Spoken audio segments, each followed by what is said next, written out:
Thanks for coming today, ladies, to our session. Today, this session is part of Certificate 3 in Early Childhood Education and Care, which is a course usually run for training staff working as assistant educators in kindergartens or as educators in childcare settings. This demonstration would usually take place before students go on placement, although some students may be part of a traineeship, so they may already be working with children in some capacity. So the aim of the session today is to teach students, that's been you guys, how to prepare some sensory materials to use in those settings. So today we're going to focus on making Play-Doh. Now I do have a handout if you're a visual learner and like to follow along. This was part of the PowerPoint presentation. Would you like to have a look at that to follow through? So I'll be working through that today. So as I said, we're going to be making Play-Doh. So today we need some materials. Now you'd use these materials in a children's service, so kindergarten or childcare centre. You might be making this in your preparation and planning time, so that children wouldn't be present while you're making it. You could also make it with children, just focusing on a few safety considerations when you're doing that. Let's have a look at the materials we need first of all, and maybe I'll gather mine as we go so I can do a demonstration. So, mixing bowl, one of those right here, some measuring cups. So we're just going to use a 4-cup measure today, and tablespoons. I haven't got the whole collection. A large spoon. Sometimes people like wooden spoons, but we've just got the good old metal tablespoon. That's going to do the job today. 3 cups of flour. So plain flour, not self-raising. It's pretty important. As I said, these are everyday ingredients people would have in their own homes. If they wanted to make it for their children, you could even share recipes like this with families. It should be a great idea to have some continuity of learning, I guess, so children could do these experiences at home, but also at the centre. One important ingredient lots of people don't know about, cream of tartar. Not bicarb, because often they come in similar containers, so cream of tartar. Some cooking oil, which we have over here. Some salt.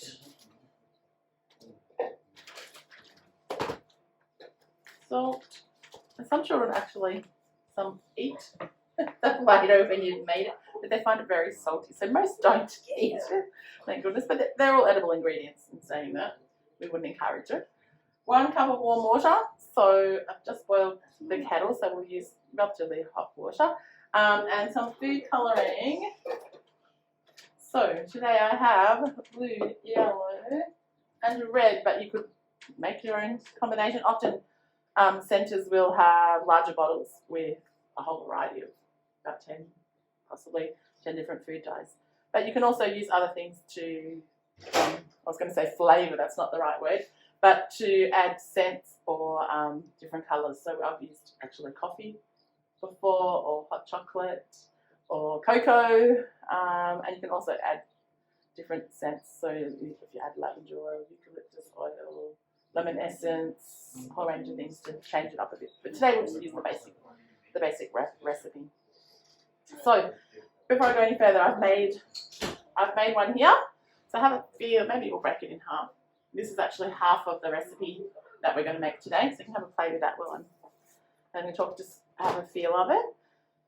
So most programs would generally, I would say most programs would have some sort of sensory materials out at all times, and often that tends to be Play-Doh because it's a readily available material. It's easy to make. Children can manipulate it relatively easily, and it can be used in lots and lots of different ways. So this recipe today is a common one. There's a link actually in the slides. You can access the recipe, but there's lots of other variations as well that people use. Some cooked, some non-cooked. Today it's non-cooked Play-Doh. So you might want to take this recipe and use it on your placement coming up in the next month or so. So hopefully by the end of today's session, you'll have some Play-Doh to take away with you to use with your kids, your grandchildren, or on your placement. And also we'll talk about some ideas of what you can add to the Play-Doh to enhance the learning opportunities with it. So first of all, I think we'll have a look at the recipe. Then we'll talk about the recipe, get the materials ready. I'll demonstrate going through the steps and just talking about the learning that's involved in that if we did that together as a group. And then you get to have a go at following the recipe and making your own. We'll see how we go from there. But today we will use some boiling water. So it's been boiled a little while ago. So I guess that's the main safety consideration, is to be mindful of that. If you're making it with children, you wouldn't be adding boiling water with the children. The other things to consider is, as I said before, children eating Play-Doh. So you really need to supervise it in terms of children eating Play-Doh. You wouldn't want them to eat a lot of Play-Doh, make themselves sick. Generally they don't. But in general, other sensory materials, some do have safety considerations. So I don't know if people ever seen in your travels like water beads? Mm-hmm. Yeah. So any idea what the safety considerations around those would be? Swallowing, choking. Yeah, they can swell even when we've added water. So really young children, not a good idea. Yeah. So other things like I know there's different slime recipes. Some with alum and caustic soda and things like that. So some people have used those. I personally wouldn't, because I think the chemicals are too strong. And some slime recipes with lots of soap can have safety considerations, especially for children. They're handling them a lot, and their high soap content can have dermatitis and things like that. So they're just some of the safety concerns. Today, it's probably mostly about the boiling water, in all honesty. Yeah. All right, maybe I'll pass out a recipe. And you can look on as we go through it. Okay, so maybe please ask questions as we go if you have any questions, and we'll start and see how we go. So ingredients, as I've already gone through those previously. First, so we might skip down to the method. So all the dry ingredients need to be put in, and then we're going to add the oil. So if you're doing this with children, really good chance to focus on some of the learning opportunities involved in this. So usually when we're cooking, it's a great opportunity to focus on the science of how things change. So maybe from a liquid to a solid, or how things grow, or in this case also measuring, which is a mathematics skill. So measuring using cups, tablespoons, half, full, all the language around that as well. So first up, would you like to read me the recipe, Jordan? What have we got first up? So method, mix all the dry ingredients and add oil. Okay, so what's the first dry ingredient we've got there? Salt. Okay. 1 cup of salt, was it? Yes.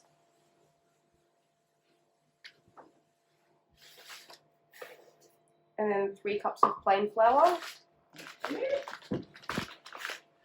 Okay, 1 cup of salt in. One really good thing to talk about with the children is when they're measuring, I'm pouring it in, but to try and get it fairly accurate, you need it to be flat. So lots of children will just tip it in. That's 1. And if it's half full, I think that's a cup. Whoops. Just like that opportunity there. 2. And counting the cups, good thing too. 3. Okay, and then 2 tablespoons of vegetable oil. Okay. I think one of the other dry ingredients on the recipe there was cream of tartar. 2 tablespoons of cream of tartar. 2 tablespoons. Okay, remember that's cream of tartar with the brown label. Doesn't work very well if you use bicarb. Waste of experience. 1 and 2. So that's all the dry ingredients, I think. Yep. Give them a stir. Mix through that cream of tartar. And now we're going to add the vegetable oil, wasn't it? Yes. 2 tablespoons. Great. And I think the vegetable oil gives it a bit of elasticity, if you like. If you want to, if you're finding it a bit dry when you do make your recipe, you could even add a bit more.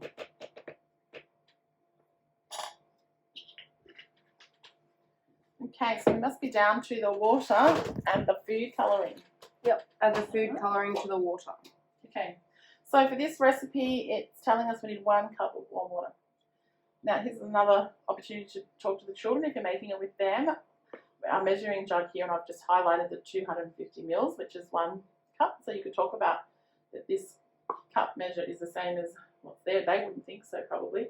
You could actually pour it in to show them that it is the same, which is an interesting comparison. I'll just get the hot water.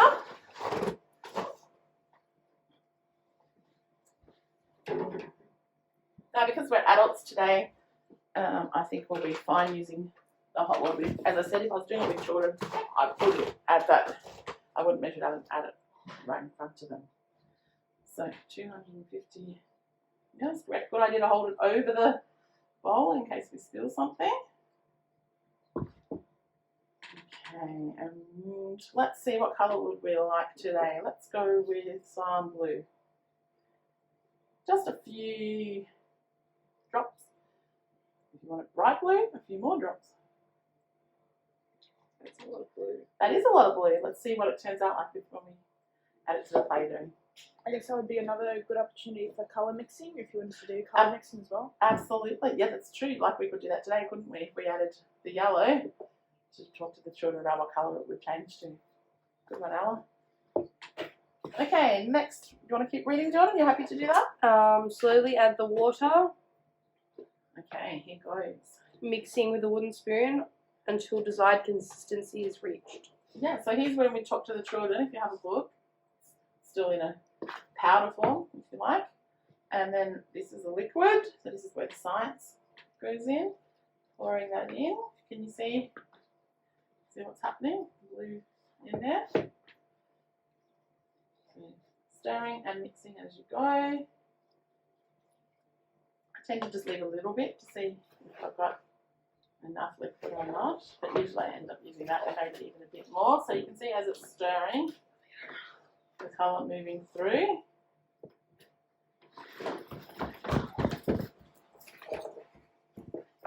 Can you see the change there? Excuse me, I'm just going to hold it and give it a decent stir.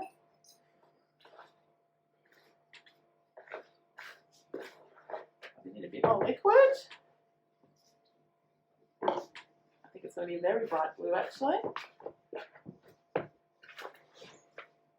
Now to me this mixture is a bit dry because I didn't measure my ingredients particularly accurately.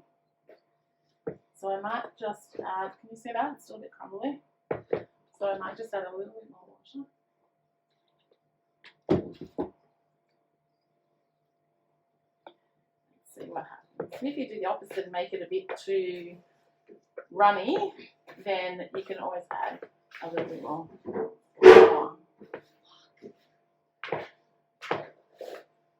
Okay, so what I might do now, the next part talks about kneading, so you need a bit of space to do that.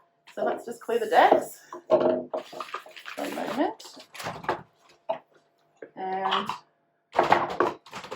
usually, so it doesn't stick to the table, I tend to spread a bit of flour. You might like to help me do some kneading here if you like. There you go. And I'll try and get into the biggest clump that I can. And then we get to knead it around. What do you think kneading might be? You know what I mean when I'm saying kneading? Rolling and pressing together.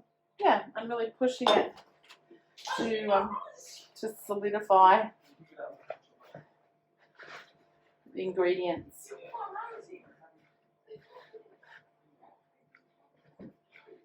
Okay, so maybe I'll give you a piece each. Would you like to try that one?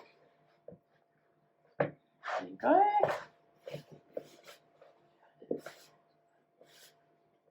Okay.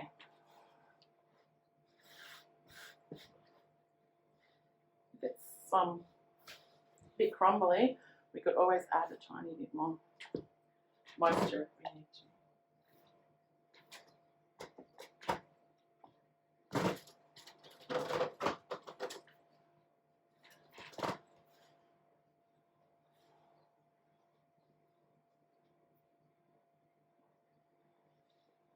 How's that going? Oh, that's looking good. I like your technique, kneading it there, pushing it onto the table, squeezing it into a ball. I like to actually roll mine around the table and push it against the table, but different people have different techniques, and I think you'll see the children will use it in different ways too. But yeah, really important to really knead it and make it malleable. So this recipe that we've made, like we've all got a third of it, and that's another thing you could talk about with children, dividing it up. So this was 3 cups of flour, so it makes a decent size amount for a small group of children. How's it looking? Yeah, that's looking great.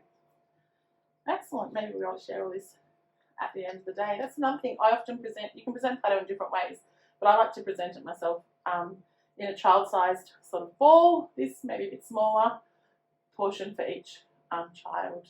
But they share it out as well, but just so that they start off with something. Okay. You ready to have a try? Yep. Let's do it. Any questions? I don't think so. No? Okay, so There we go. let's pop that in there. Just put that aside and we'll get some equipment for you. I'll just get your bowls.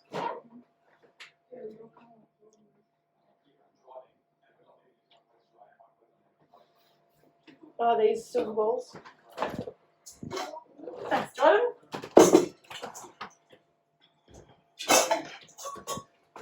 Alright, so you've got your recipe and you want to pop it in the middle so you can visually follow along. Let's get the ingredients out. Just, as I said, if you've got any questions, ask as you go. Okay. Or if you've got any ideas to share, that'd be great too. Okay, 1 cup of salt is first.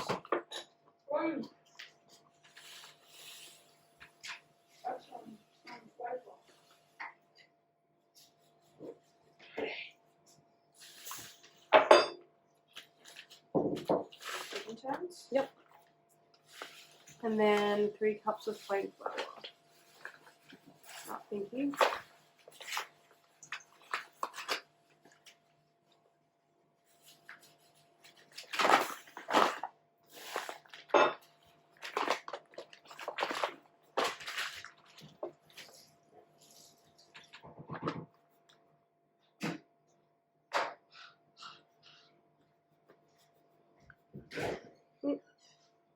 It's okay if you, as I said, Mum was needed a bit more moisture. I wasn't super accurate with my measuring.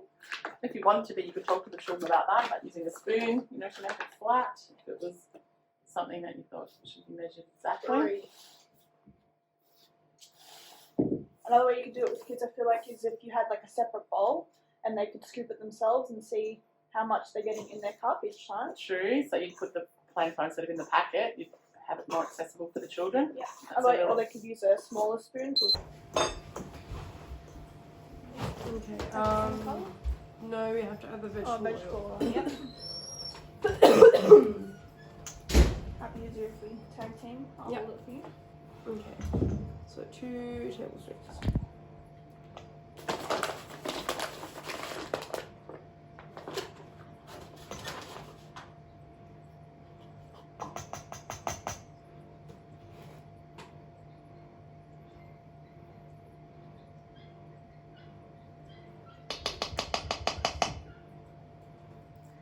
Do you want me to take that, Ella? Thanks.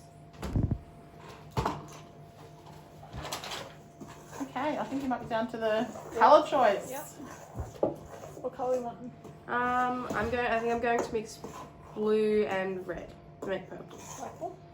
Just go same. 2 purple.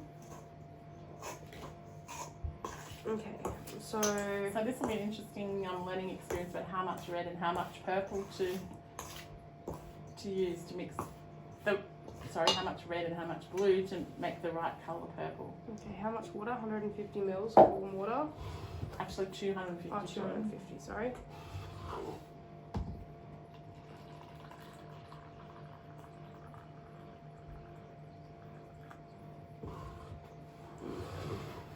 Let's see how accurate your colour mixing is.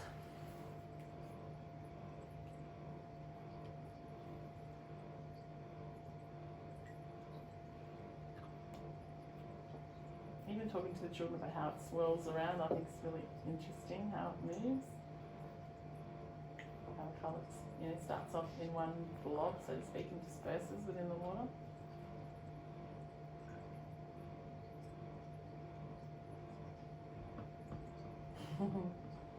Yeah, accuracy is important. Okay, then I add it bit by bit. Yeah, just add a little bit to start with. Mix that in. Yeah, probably a bit more. As you go, you can add a fair bit. It's looking pretty blue.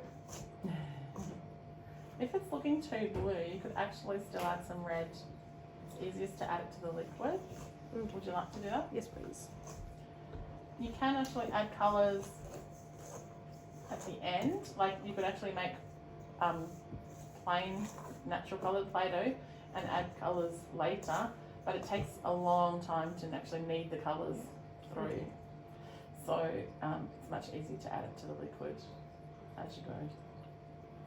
I think it's gone the other way now, John. It's gone maroon. Probably too much red now. Oh, it'll be interesting to see once you knead it all through what it's going to be like. You could probably add the rest of that, I'd say now.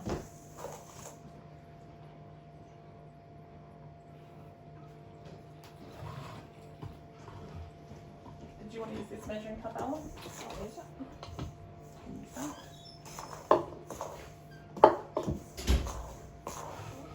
You're right to do that. There you go.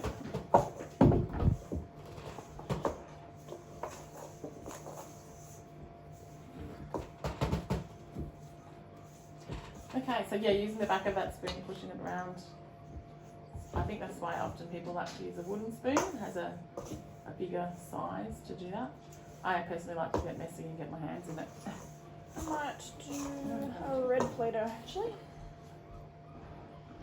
So while we're doing this, I just want, maybe we could talk about different ideas to use things with Play-Doh. So I guess the first thing that usually comes to mind, people might have seen or experienced themselves, children or relatives, is rolling pins and cutters. Yep.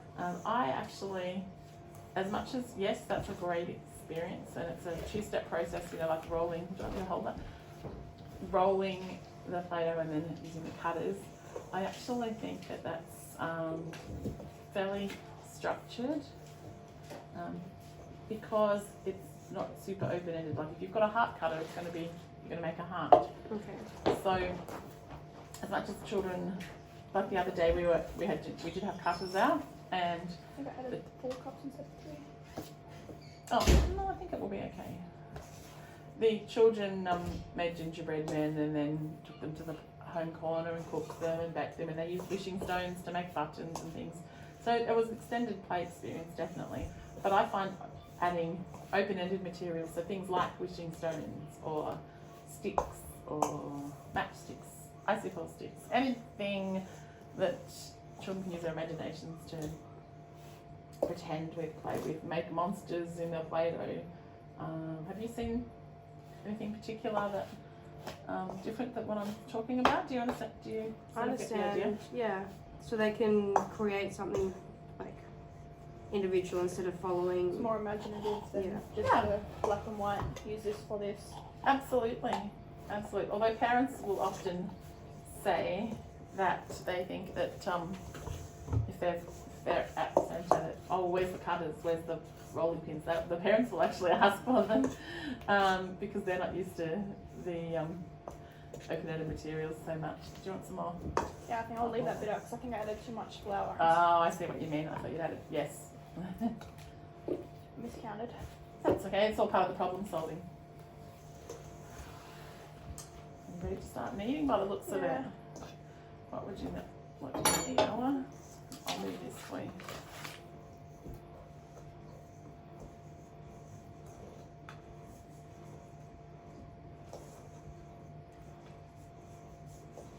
Should be right. Okay, but that's another thing, once again, you right with that?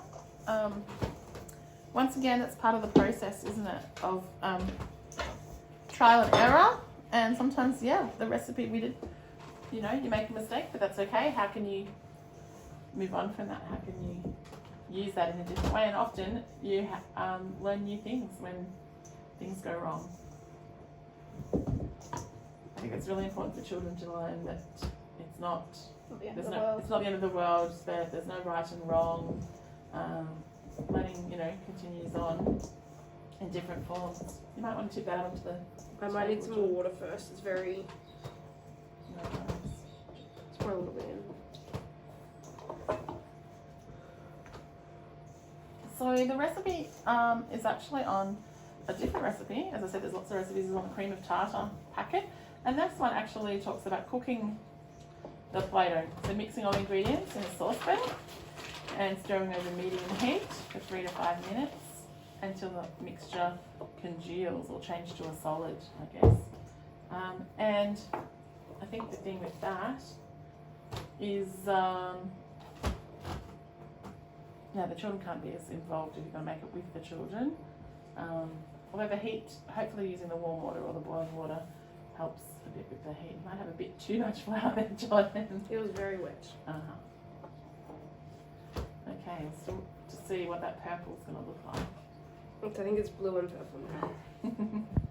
Got a bit of both. Yep. Add a little bit more water. Yeah, sure. As the children use it, if you've ever got bits that aren't mixed in, as the children use it, they will, it'll blend together pretty well. So what other, have you seen or heard of other sensory experiences? Like rice trays. So they put like rice and other items in the tray. Okay, yes. So interesting dilemma about that. I don't know if you've thought about it before, but some people think that they would not use that because it's a food stuff. Okay. Even though this is a food stuff in itself, the ingredients here are food based.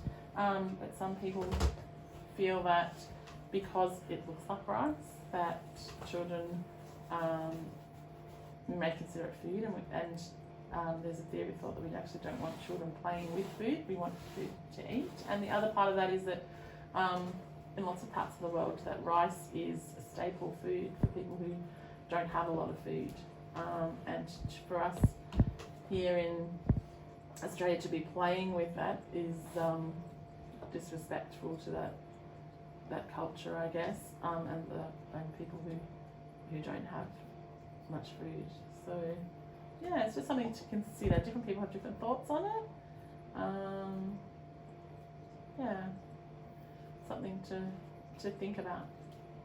But I have seen lots of rice, and people dye rice in colours. I guess sand could be another one. Yeah, sand. Cinnamon stones and stuff like that. And there's different, like sand straight from the sand pit, or special fine sand, or there's all sorts of novelty things, kinetic sand. There's lots of recipes for making different doughs, and some of them have sand actually in them. So I think that might be something we'll explore maybe next week. Maybe if people could bring to next week's session a different recipe for something, some sort of sensory material, and we can share those and add them to our portfolios, your folio of different activities. Now, does anyone have any questions or comments before we finish up? That's looking great, Ella. Can I have? Fantastic. You've done a really good job kneading that. Jordan's got just getting the consistency right is a bit tricky, isn't it? Yep. Okay. So maybe probably giving that to the children to continue on with would get there. So it was a bit dry, then it went a bit wet, now it's a bit dry again. Overcompensating. That's okay. As I said, trial and error. Okay. I think it's Are ready. you happy with how it's turned out?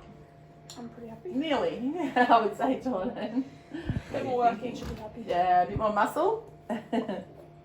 Okay, so if you were going to a centre in a couple of weeks, how do you think you would present this to the children? Any ideas? Put it out on some mats with some materials in the middle so they could all share. Some different materials, I'm not sure exactly what I would put with it yet. But No, it'll depend on what the centre has too, won't Yeah. it? But you can also, collect things like sticks and gum nuts and those sorts of things yourself if your centre doesn't have much. What about you, Jordan? Any thoughts? I'd probably like to do one with like something in it, maybe like Smell or something. yeah, smell or like cocoa powder to make it smell like chocolate. Mm-hmm. Otherwise you could put like glitter in it. Yeah, good one. Just be mindful that if you put chocolate flavours that the children might try wanna and eat it. Yeah, so that's just something to be careful. Well, so you have to think about the age of the children when you're doing that, but that they can reason that it's not actually chocolate to eat. Yeah, so that's fine. So what skills do you think the children are developing when they're playing with sensory materials? Fine motor skills. Yeah, so definitely fine motor skills. Also, I think you just mentioned it, the children sharing, so social skills, language as they're talking about it, and if we're making it, you know, those skills I talked about, maths, the language of maths, and science of changing things. Lots of imagination because it's an open-ended material they can use in different ways. Okay, I think we've come to the end of our session. As I said, the recipe is in the link, but you can take home that recipe you've got there. But before you go, I would love it if you could do a feedback sheet on my training session today. Sure. Any other questions? No. Great, thanks. Thanks for Thank teaching you. us. No worries. Good luck with your Play-Doh. I'll get you a plastic bag to put it in. Thank you. Airtight container is really important. Okay. Thank you.